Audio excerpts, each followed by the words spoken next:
My name is Alyssa Mahadeo, journalist and community reporter, and I dedicate my time to searching for the stories that matter the most. Positive, uplifting, and inspiring stories that spotlight the challenges and obstacles we conquer to become the people who we are today. I don't know about you, but I'm tired of all the fairy tale lifestyles that people seem to be living on social media. Girl, you did not wake up like that. I'm interested in the genuine connections, the honest opinions, and the real uncut version of your true self. This show is about keeping it 100% real, deconstructing who we are and what we're all about. Join me as we sit down with individuals to discuss the personal struggles, the many challenges, and the moments that define us on this journey of self-discovery. Let's be real, life isn't fair and people make mistakes, but every opportunity is a learning experience. Let's discover the truth together right here on Real Talk.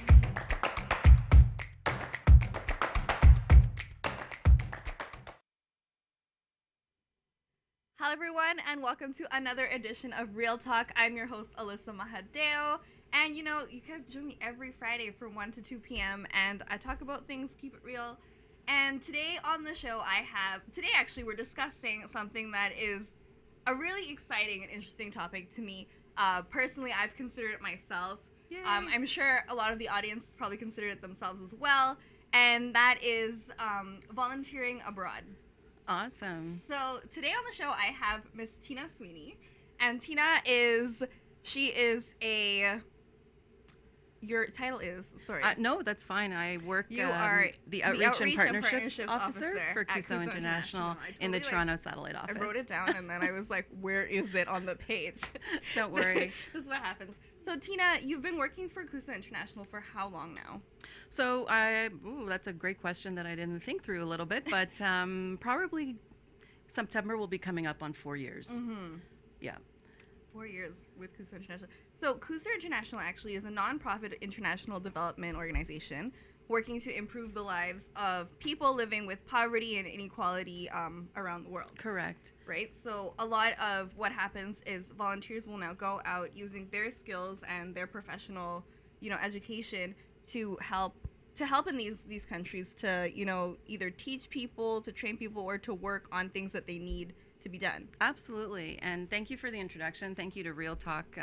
It's wonderful to be here. It's wonderful to be able to spread a message that's inspiring and hopeful.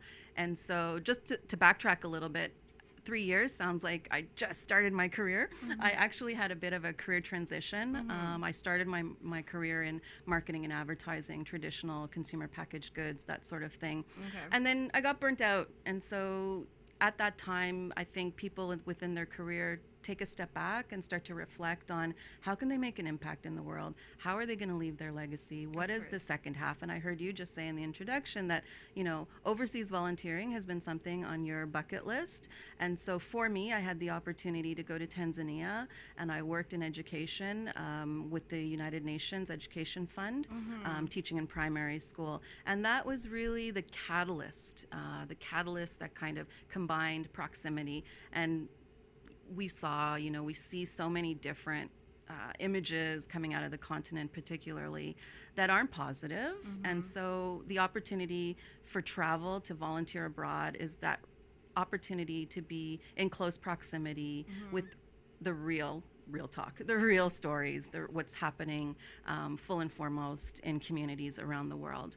And then when I came back, there was an opportunity to get into the non-for-profit sector, which I started off locally first. Mm-hmm. And then Cuso International came up as an opportunity. And I just want to elaborate for all you young people out there who at times say, oh, I don't know anybody. I need to get a connection. I'm not negating that. You absolutely do need to know someone to get into a sector. Networking is a key, but let me tell you, it was a cold application. Really? My colleague and myself was a cold application. Okay. And so all to say that I think passion, commitment, inspiration, like there's something when you're talking, like we're talking now, that is electrifying. And like you just know that, the rest is history, and I've been working for Cuso International for the last 3 years. Yeah, but that's amazing. I mean, I'm sure that volunteering internationally is something I think a lot of us consider. I think I first considered even in when I was in high school. I had heard about it from like the guidance counselors, from presentations that used to come into schools and things like that. So talking about it, thinking about what I wanted to do even as a future career, I'm like, you know what I would really like to do is travel. And I think a lot of us want to travel in our lifetime. Yeah.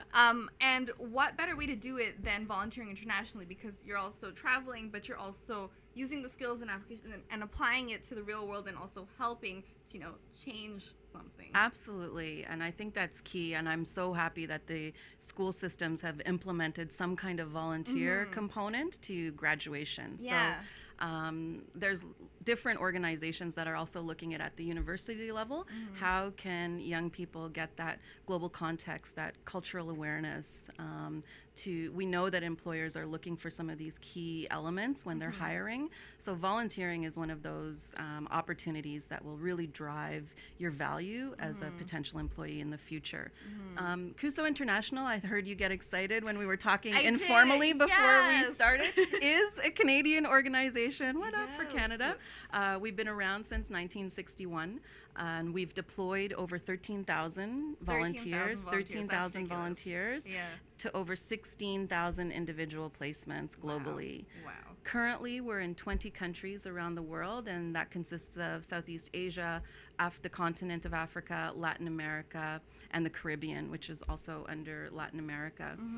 And the model that we do is a little bit different than some. The model is about what we were talking about, using your skills, your knowledge. It's about transfer of skills to support partners in country. And it's those partners who have identified the skills gap. It's not us going and telling people how they need to do things. How to live their lives, how to run their economy. Exactly, things like, exactly. It's communities in and of themselves who have identified an area that they're deficient in and would need some extra what we call capacity building or support and so forth. That is the model, is working alongside with the partner, not kind of enforcing our own model, but understanding that we're going to learn just as much from them as they're going to learn from us. So you guys are working in collaboration, essentially. Absolutely, that's a great word. Collaboration. We simply called it like partnership, working side by side. But at the end of the day, I think it's coming out of integrity and respect for others, knowing that others know best for themselves and their communities, which, you know, maybe years ago wasn't the case. And I'm just really proud to be working for Cuso International, an organization that has those core values of respect and integrity and transparency with our partners. So as you said, Cuso International was founded in 1961. And I was so excited to find out it was founded by a group of university graduates, actually. Canadian university graduates. And they had a vision. They wanted to connect the world some more. They didn't want people who were kind of born in a particular situation, you know, with social constraints and whatnot. They didn't want that to have to dictate their lives in the future. And so they allowed, they basically gathered a bunch of other students, you know, like-minded students as well. And they kind of was like, we're going to do this. We're going to volunteer internationally. And I love that they were just like, yeah, let's do this. Well, that was the 60s, right? The 60s had that. And I just make it. 1969, I'm sure you don't, but I do. And so, you know, I have older sisters and siblings who kind of reflect that demographic and age. And so it just was a time where there was like some burbling and real resurrection of wanting to make an impact, a change, peace. So I could see these young people coming together and implementing, trying to work out strategies on how they can make an influence globally. But yes, it's a Canadian organization. They took a leap of faith. Like, for you to think about something on an international level, it's difficult enough to implement something locally within the community that you live in. To implement something now internationally is a huge deal. Right. So, and also to get people who are willing to go and to give their time, because remember, this is a volunteer position that you are signing up for, right? It is volunteer because we can't call it anything else. It's volunteer with a lot of support package from the organization. That's really good to know. Yeah, it's something we can maybe talk about as it reflects some of the opportunities there are. But back to the question around when it got founded and when it got started, I think that momentum has carried through. We are over 55 years old, so that says something for being flexible and adaptable and changing with the times, watching the trends.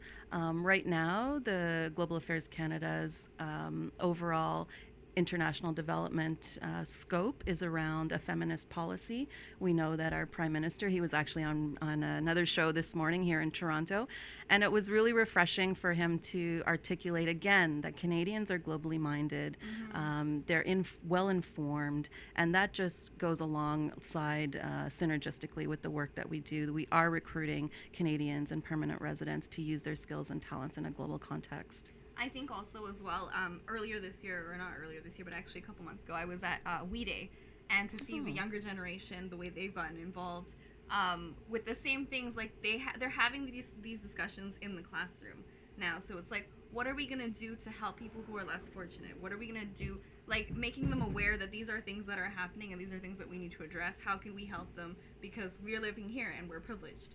Right. You know what I mean? Right.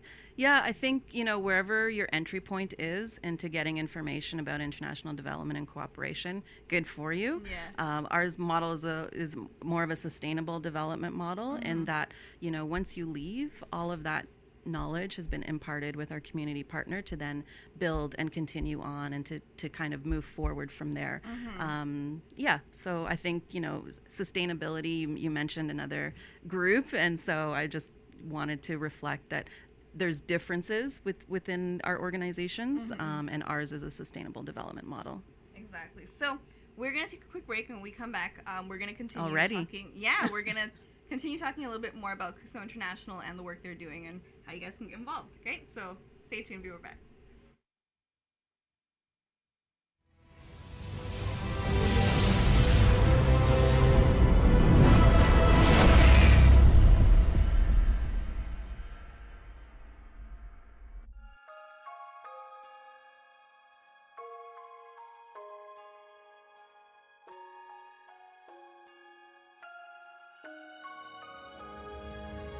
This holiday season, be sure to pick up your copy of the Toronto Caribbean newspaper and check out all the specials from local businesses right here in our community. Help build a bigger, better, and stronger community with your support. Happy holidays from the Toronto Caribbean newspaper. Available at your favorite Caribbean location or online at torontocaribbean.com.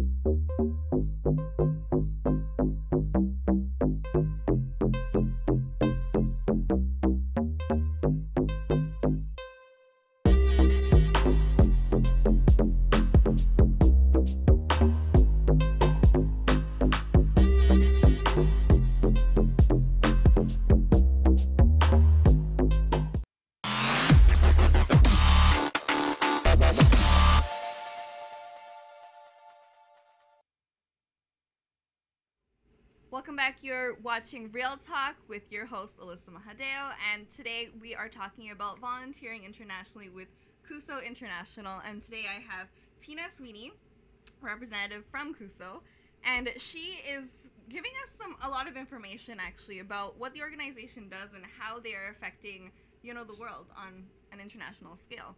Absolutely. So I think what we were talking on break is who can volunteer. And to all your listeners, yes, I'm sure you have the skill sets to volunteer. Alyssa, you're a communications expert. You can volunteer.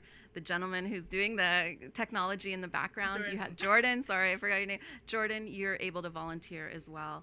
And so we're all about unlocking human potential, transferring skills and knowledge. Our website at cusointernational.org has all of the available placements globally in the 20 countries. But you were asking, the largest area of our work is within sustainable economic growth and livelihoods. And that's a big international development word. We're working on that. But basically, we're looking for skill sets that represent business management, marketing communications, finance, fundraising, PMP, project management, operations, organizational development, those sorts of things, info technology. That is about 85% of all of the placements. Those are the skill sets that we're looking for. And then there's two other focus areas that we work in. And one is community health, where we're looking at developing ecotourism in Myanmar, or we're looking for a youth entrepreneurship advisor in Jamaica. And then we have community health as well as clinical health, which is pretty self-explanatory, doctors, nurses, midwives, radiologists, gender specialists, that sort of thing. But those two areas are a little bit smaller in comparison to our livelihoods area of scope of kind of programming. And so the who, we think automatically it's north to south. It's, you know, Canadians, permanent residents going abroad. And yes, I must say that is a large profile of who we recruit for. My role is supporting the recruitment team, answering questions, getting people really excited about getting engaged. But we also are really fortunate to have, from leadership on down, the understanding that diaspora communities make a great impact. I mean, look at the Cosmopolitan of Toronto, the makeup. That's just one example, but Canada as a whole, and again, I'll go back to our Prime Minister this morning saying that Canadians are engaged in international development and they are well informed. So just Canada as a whole, yes, we're sending Canadian residents and permanent residents overseas, but we're also looking at those diaspora communities locally and globally to get engaged. And then we have other models that represent national and South-South. We have a corporate engagement. But one thing I did want to mention, and this is where you can sign up right now. There is absolutely no excuse for any of your listeners not to be engaged as an international volunteer. And that is e-volunteering, which simply means... E-volunteering. Yes, exactly, Okay. exactly. It's been around for a little while, but we... This is the first time hearing about it. I've Yes. never thought about volunteering online. Yes, And it's yes. it's such a simple concept when you think about it. Like, it sounds like that's common sense. You can do it. Of We have the course, internet now. of course. But I think why people are probably not or unsure of it is because of the fact that if I'm going to e-volunteer, how can I volunteer in a third world country That's where a they might not have yeah, internet? no, that's a great a great point. And yes, we deal with some of those technical glitches. However, there's lots of opportunity to still be engaged, and I wouldn't want that to be an excuse. We work around it. You're flexible and you're adaptable. We work around certain, we have technology issues here. Listen, I work in a remote satellite office out of Toronto. Oh, before this, we had the Wi-Fi drop like twice. Yeah, so. and you know, HQ is in Ottawa, and I'm going, hello, I can't hear you. Hello, what did you say? So, you know, I think it's across the board when we're looking at technology and its limitations. But back to e-volunteering, please, if, you know, the sustainable development goals, the global goals, getting involved and making an impact in a community, whether it's your diaspora or otherwise, there is an opportunity to get engaged through an online platform. And of course, those aren't going to be the engagement of community where you're bringing stakeholders together. That's common sense. You need to be there physically in the country. But think of things like an app developer or a web developer, a designer. Even if you're like reviewing materials, like editing, translation, doing what would be another example? Technology, very much so. But yeah, I lost my train of thought. E-volunteering is definitely an opportunity. And if, again, cusointernational.org has a whole list that you can segment out. Don't get overwhelmed by the number of opportunities there are there. Segment out e-volunteering. We understand everyone's in a different position currently in their life, but I want to stress it's not impossible. Families do it, you know. It just takes a little bit more planning. But e-volunteering is a nice, beautiful entry point, especially for young people wanting to be engaged in global affairs. I think it's important that you even say that families do it as well, as we were talking about before. Yes, it was founded by university students, but it's not only university students that this is open to now. It's changed over the years, and it's been able to accommodate other people. Very much so. How has that, developed? Yeah, so early on, and this might not be the right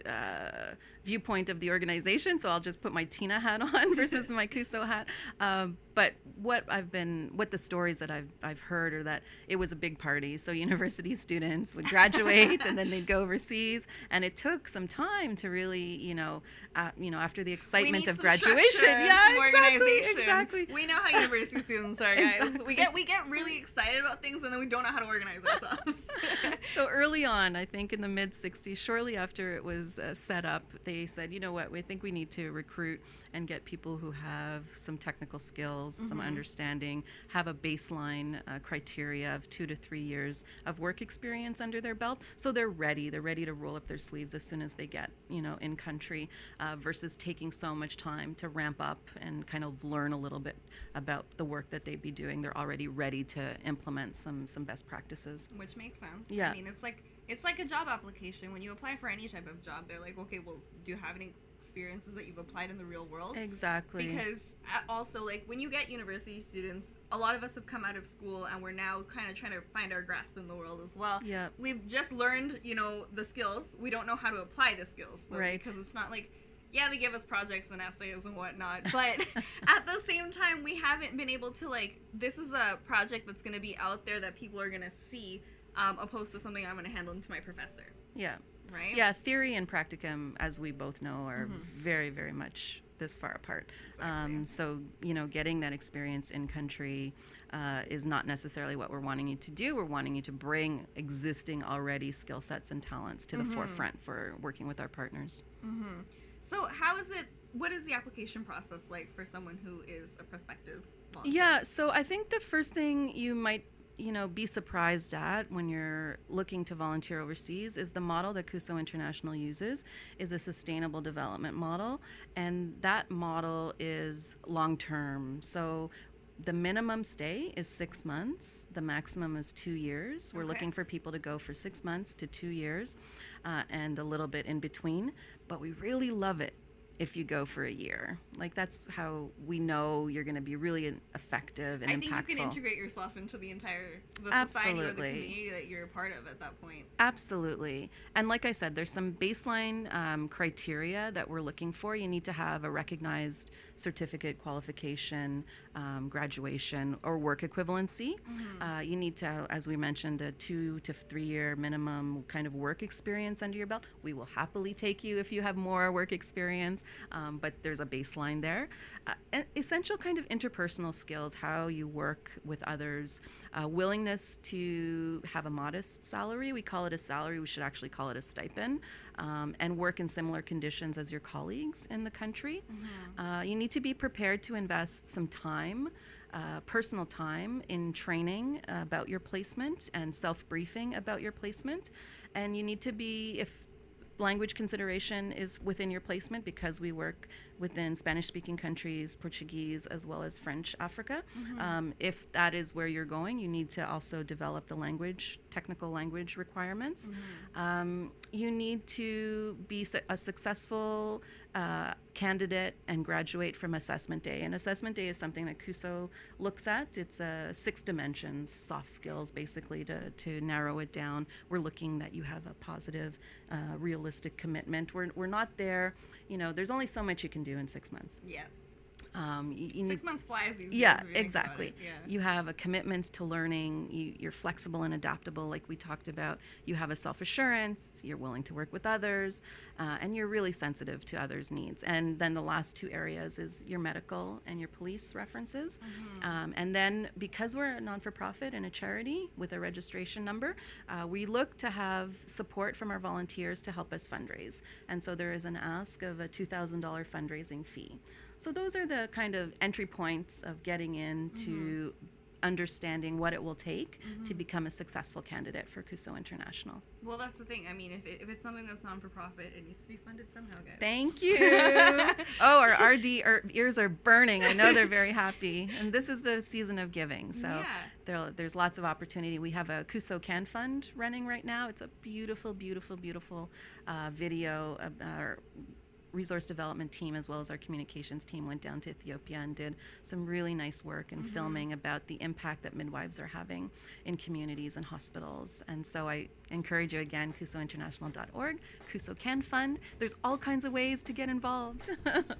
Of course. No, I mean, this is really great to hear about. It's good to hear about the fact that people are taking the time, people are also volunteering, and as I kind of mentioned briefly, was a lot of people are like, well, I have to volunteer, and it's everyone's in different places in their lives. Absolutely. Right? So this is something that I think would be great for someone who was either just laid off from a job, who's again looking to go internationally. But it's think about it, 6 months is not a really big commitment when you look at it with the bigger picture. Not with the benefits that you're going to gain. Yeah. Absolutely not.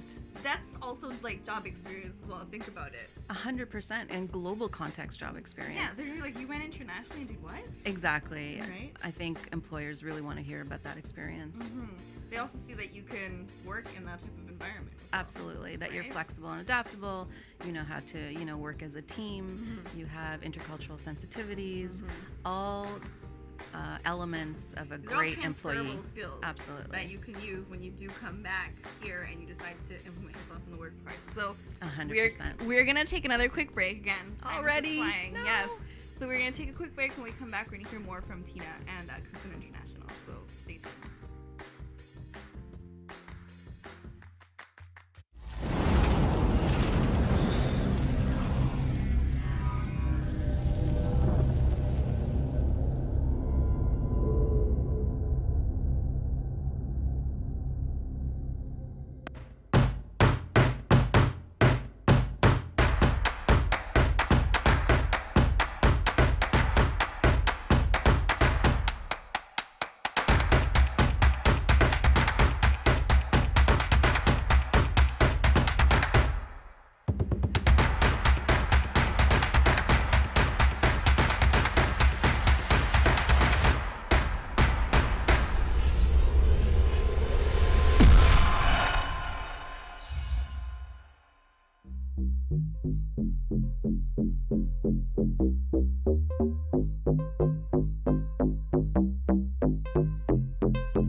Welcome back. You are watching Real Talk. We are here with Tina Sweeney of Cuso International, and we are talking about volunteering abroad. So before we went to break, we were talking a little bit about basically what the application process was to, get started.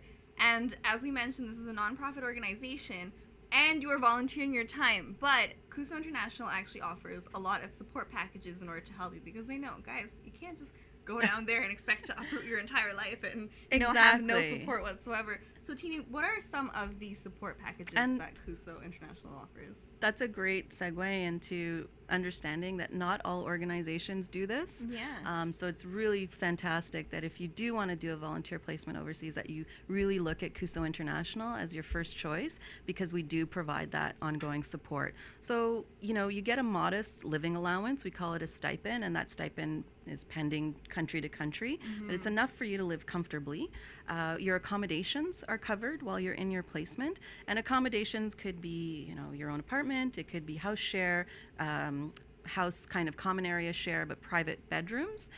Your return airfare, your work visas and work permits are covered by the organization. Your costs for your anti-malaria medication, your health insurance, any required vaccinations is also covered by Cuso International. And then we have some areas of pre-departure training and in-country orientation. So that's like for assessment day or the week-long training for skills for working in international development, because we're coast to coast to coast. Yeah. You think of people coming from Fort McMurray to do these trainings. It's a bit bit of an expense, or Vancouver or Nova Scotia. So anything over and above $200 for the trainings that Cuso does is covered. Anything over and above $200. You also have access to an employee assistance program while you're in your placement and upon your return. And so, yeah, I think that Cuso International has aggregated support package at about $29,000 of support. And so in return, that $2,000 is looking pretty minimal. So. Well, when you think about it, like you said, there are other organizations out there that you can go volunteer with internationally, but again, they're not offering the type of support that you might need to live and, absolutely be able to, figure yourself out there. Because I know for myself, like, I would be just like, so I'm volunteering my time, but I'm not working for money. Right. You know what I mean? So it's like a Canadian salary. You're working. It's a 35-hour work week. You are getting up. And that's the misnomer. Sometimes when we hear the word volunteering, it's very loose and like, well, it's on my time when I have time. Yeah. But no, you're working for an overseas partner for 35-hour work week. You have objectives, that sort of thing, and you're getting a stipend for it. So that's good. That's good to know because people aren't sure, right? And then again, it is also a good way to give back. It's a good way to spend time that, again, if you're not doing anything here right now, or if, say, you've just kind of come out of university and you're looking for more experience. I know you said that they have to have a little bit of experience, so like 2 to 3 years. Great way to introduce YOLO. So YOLO is a program that was launched December 5th on International Volunteer Day. Yeah. And it's for youth. It's an exclusive program for youth leadership. It's new to Cuso International. Okay. So yes, there's no reason now. There's no excuses. You don't have to have that 2 to 3 year work experience under your belt. That's good to know.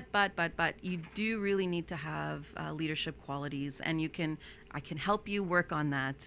Come talk to me at the Toronto office or give me a call if you're unsure of what leadership qualities to kind of resonate in your application. But think of things that you've done in your community, at your school.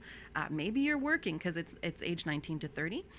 So, potentially you're in your career already a little bit. Yeah. But yes, YOLO, Youth Leadership Overseas, is a program that gives an entry point to young leaders across Canada. Have you found that anyone has stayed more than a year? Oh, definitely. So they don't only stay for more than a year, they will renew. So they'll finish their placement. They could either do a second placement or they'll extend their placement. And that happens quite frequently. I don't have the actual statistics on the number of volunteers who have extended, but I know it's a significant number. And that just goes to show the quality of work that they're getting done and the impact that they feel that they're making and the positive trust and credibility that they've created with the partner. That's amazing too. And then during their time, like you're saying, they're working, there's 35-hour work weeks. Are they reporting now to the organizations there or to Cuso International? You're just hitting everything. So no, we really try and step back. I think earlier we were talking about it's not like North Americans going and imposing a way of working on people. It's really the country program partner who understands the work that needs to get done. So they are essentially your boss. Oh, so they assigned you, like, this is the task that we need to be done today, or this is the assignment, this is... Yeah, it's usually a longer term than that because you're going to be there for 6 months. There's probably a scope of work that's laid out ahead of time. And again, you need to be flexible and adaptable. Things change, right, as we know in international development. But for the most part, you have some kind of structure as to what the impact you're trying to make at the end of your volunteer placement. So before, I know you had your own experience abroad. Before you went, what were your thoughts? And after you came back, kind of how did things change? Yeah, we're going deep now. So for transparency, it wasn't with Cuso International. It was another organization. But it was the catalyst. I think I wouldn't be here talking with you today if I didn't have my first volunteer placement in Tanzania, in Arusha, working in education. There is something to be said for proximity, getting up close and working with people. People are complex, yes, but there's such beauty out in the world that I think the 24-hour news cycle negates to kind of show. And I get a little teary-eyed because it's something that you really need to experience. It's not something on a microphone that I can articulate. You need to be there. You need to do it. You need to have these personal touch points and experiences. And then when I went North India, I was near Amritsar, so Dharamsala, India. Completely different experience, but still beautiful and eye-opening and culturally sensitive.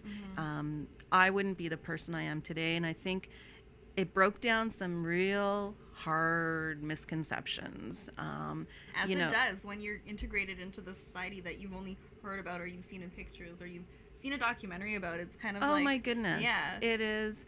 I can't say enough. There's, I don't love 100% of what I do every day, but 85% of it, speaking with diaspora communities, speaking with young people, I know, because I've had an experience, the kind of end result of how it is going to change their life. And I do have some statistics here that we have a Catalyst magazine that we put out, and just very quickly, 90% of our volunteers said that their experience changed their life for the better. 70% said their volunteer experience had a positive impact on their career, and I'm thinking it's 70. Which is a little bit lower than the first 90, is because some were already retired, so they didn't have a career to go back to. That's what I'm thinking. 95% would recommend international volunteering to others, and 91% were just really proud to be Cuso alumni. And so those numbers just reflect the impact that a volunteer overseas experience has had, working with partners, hand in hand, side by side, with the respect and integrity that each other have brought, is just something that we can't articulate in words. Did you know where you were going when you decided that you were gonna? Okay. Yeah, similar to Cuso, it's like a job application. You're applying to a specific job in a specific country. It's like a job board, how our Cuso International website works. I do recommend that you segment out, because again, you'll get overwhelmed with how much choice is there. Yeah. So first and foremost, segment out by your skill set, because that's the most influential key component to kind of being a successful candidate. Making sure that you can actually do the work that is being asked of you to do. But yes, you know where you're going. Do they make you do the assessment process? How do they assess you in order to make sure that you're the correct fit to send to this position? Yeah, so that's a good question. So outside of the baseline criteria we spoke about earlier, there. Application takes about 4 to 6 weeks. It's done online. Then you get a preliminary phone interview by what we call a VMA, stands for Volunteer Mobilization Advisor. We have several, whoop whoop, to the VMAs in Ottawa. They do a fantastic job, and their job is really challenging at times, but they are the second entry point. Sometimes I'm the first entry point, sometimes I'm not, but sometimes I will work with people just to help them navigate the volunteer journey. And then the VMAs will invite people to an assessment day where we're looking at those 6 different dimensions. And that's kind of your cutoff point. If you pass assessment day, great. If you don't, well, you have time to do it again. I think you need to wait a year before you're able to do it again. And sometimes you just have a bad day. Assessment day is just making sure that you will be successful and you're bringing the best possible you to the placement overseas. And then everything's sent to the partner organization. They know what they're looking for. They know if you have the qualifications and the skill sets to actually do the job. They know if you'll do it really successfully. So don't get mad at Cuso if you don't get accepted. It's the partner overseas who has that autonomy to accept your application. And then once you're accepted, you're in our training, our country program training. You've already done your assessment day, so now it's skills for working in international development. And then you're in your placement anywhere for, if you're a clinical doctor, 3 months, because those are a little bit more flexible, to 2 years.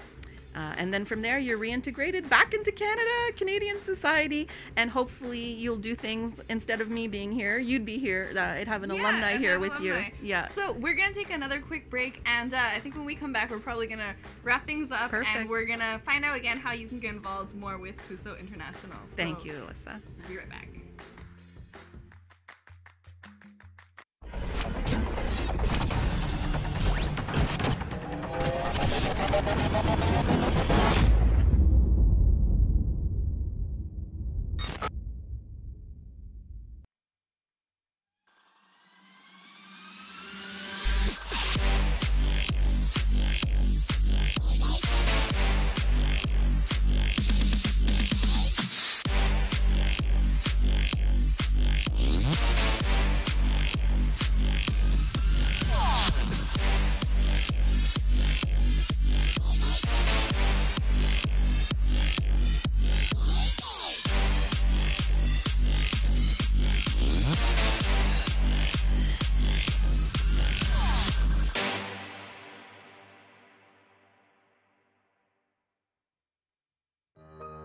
Are you retiring smart?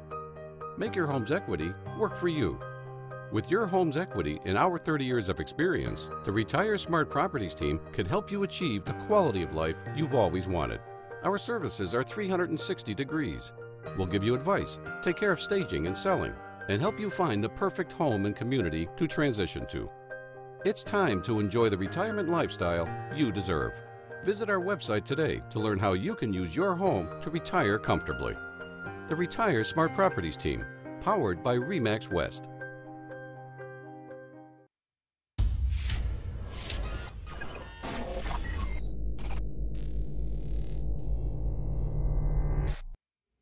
Welcome back. You're watching Real Talk. I'm your host, Alyssa Mahadeo, and we are here with Tina Sweeney of Cuso International. On the break, we always have some great conversations, and I was just telling her a little bit about, you know, when you think about going to volunteer internationally, you don't really know what you're going to be getting yourself into. It's kind of like, you know, that sounds like it'd be a great idea, and it would give me a lot of great experience. So I was telling her, I was like, you kind of have this idea of, I'm going to go volunteer international, I'm going to do something great. But then when you come back, you've experienced so many things that it's like you need to kind of come back and reassess yourself and center yourself again to integrate back Absolutely. into the And community. that's why it's really important to go to reintegration. Yeah. It gives you that opportunity to debrief with your peers who've been on a similar experience. But yeah, I just want to highlight kind of what that might look like through the eyes and the impact of 4 volunteers who've been with us. These volunteers are ones that I know personally, that we've connected. They've either done public engagement activities with me or I've helped them along their volunteer journey. So Asia represents a diaspora volunteer, and she did a 6-month placement with us as a youth entrepreneurship advisor in Dominica. The partner that she was working with was the Dominica Youth Business Trust, and her role, why she was there, the effect that she was having, was playing a key role in economic resiliency by supporting aspiring entrepreneurs. She's an entrepreneur herself, so she was taking those skill sets to Dominica. Okay. And so the outcome, like, you know, we always have, it's lofty, it's nice to do, but without any real tangible impact, why do it? So the impact that she had, she assisted 30 young entrepreneurs to help them build their business plans. She worked with 4 youth entrepreneurs to get them microfinancing loans. We all know that to start a business, you need that capital support. And she worked with 16 young people, youth administering entrepreneurship programs in elementary schools in Rosa Dominica. And that's the impact that I want to elaborate on a little bit around sustainability. It's taking 16 youth that she taught that can then impart this knowledge through the elementary school system on entrepreneurship for young people. So it carries on once she's gone. That's amazing. That is amazing. And then Suresh was in Guyana. Suresh did 2, you asked earlier, do they do second placement? Do they extend? Yeah. Suresh has done more than 1. His first volunteer placement was with the Conservation International of Guyana. That was the partner, and it was in partnership with the National Center for Education Resources Development. And it was all around climate change, biodiversity. We know that climate is a COP21, Canada's really on board with making sure that any programming that we do internationally has a component of environmental stewardship. So Suresh reached 24 schools, 145 teachers. He worked with several agencies, NGOs, and community organizations. And so the outcome was this report that was then used as a roadmap to support climate change and education in Guyana. So we think, yeah, you did this report, it sits beside somebody's desk, is not ever implemented. Totally the opposite. This volunteer, without him, would not, Guyana would still be potentially looking at opportunities and ways to advance their climate action mandate. Whereas this individual who's passionate, deeply passionate and knowledgeable about climate action and biodiversity was able to work with local partners and get them on board with how to potentially make recommendations that impacted them long term. So that's that's Suresh, and I'll just do one more for the interest of time. Pamela is a rock star. She was also working in Guyana, and the partner that she was working with was the Chamber of Commerce and Industry. So these are really high-profile partners that we're working with. Could be government, could be civil society organizations, community groups. And she was working as supporting leaders of industry and young futurepreneurs by bringing rural areas together to build viable opportunities for youth for the future.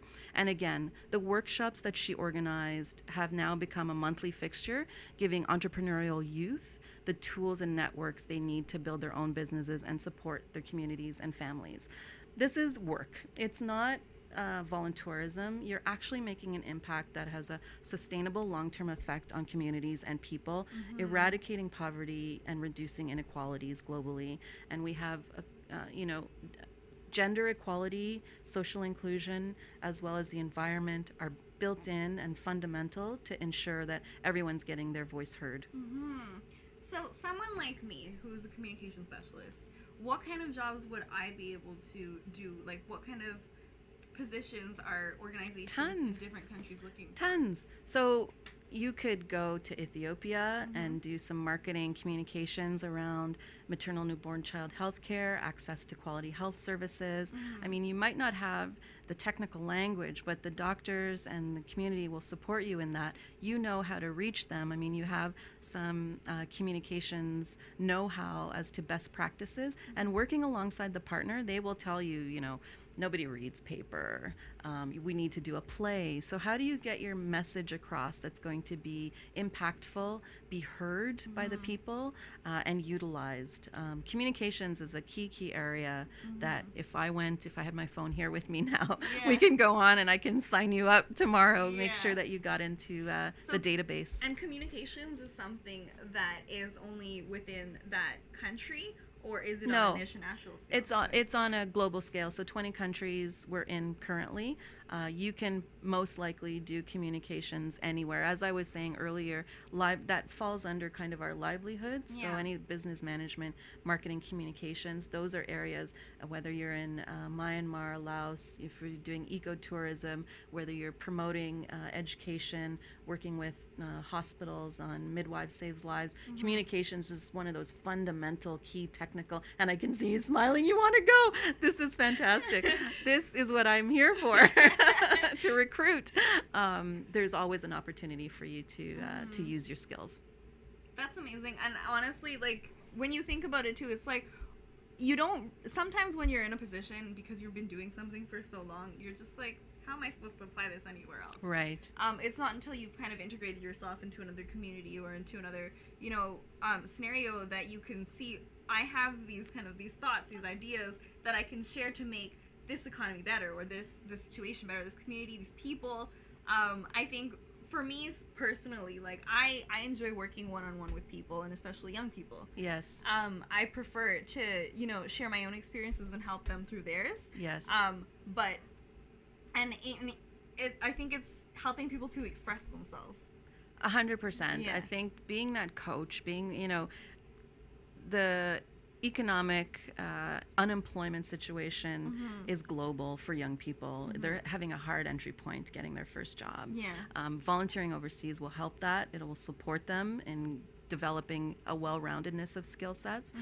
But anything you can do from a communication standpoint to support young people, to stay motivated. Like teaching people about communications as absolutely, well? Absolutely, Okay. absolutely. So on the very rare occasion, send in your resume and we can put it in the general application. And if you're really unsure, because that's a great point, sometimes there's just so much to choose from. They're like, sometimes you think you know different things, and I mean, it's not until again you're in a situation that you can really have your figure skills it out. first. And So, absolutely. And that I totally understand that, because even when they said, oh, you'll be teaching English in this kind of area, I was, well, what level, where, how, where are they at? So there's lots of questions, and please, to all of our listeners, be reassured that you will be working with the best. The VMAs are there to support you along your volunteer journey. I will get you in the door, so come talk to me, give me a call at the office. You can find me online. We're always open and accessible to supporting you in your volunteer journey, but to be reassured that we will find you suitable where you can be your best self and do your best work with our partners. So guys, this has been a really interesting conversation. It's been really informational. I think we've gained a lot of knowledge here today, especially on Real Talk, about Cuso International and how to volunteer internationally. So I do encourage, anyone who's watching to either leave a comment on the video or send Tina, send Tina an email or get in touch with her. Tina, how can they reach out to you? I don't know mine. So Tina Sweeney SWEENEY at Cuso International, all one word. Cuso is CUSO International.org. O-R-G. I think that's the best way to get in touch with me, and then from there I can support you in any way possible as it relates to your volunteer journey. Just before you leave, Real Talk, we met in August, and this is an example of working with diaspora communities, getting to know who's in the community doing what. So I'd just like to thank Real Talk and the opportunity that it's afforded. It's not often we get a call that says, hey, would you like to talk about your organization? I was like, what? Who's crank calling me?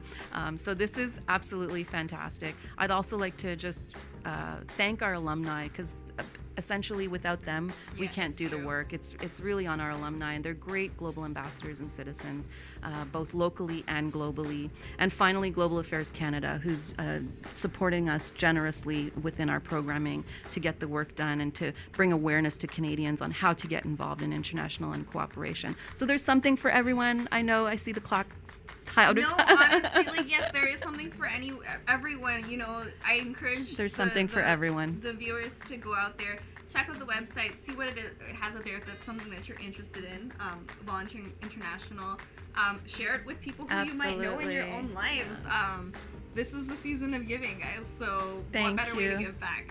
Absolutely. So thank you. Your next journey is just a click away. Exactly. So thank you so much for joining us on another edition of Real Talk. I'm here every Friday from 1 to 2 p.m. So make sure that you like this video and also subscribe to the channel, and we will see you again next week.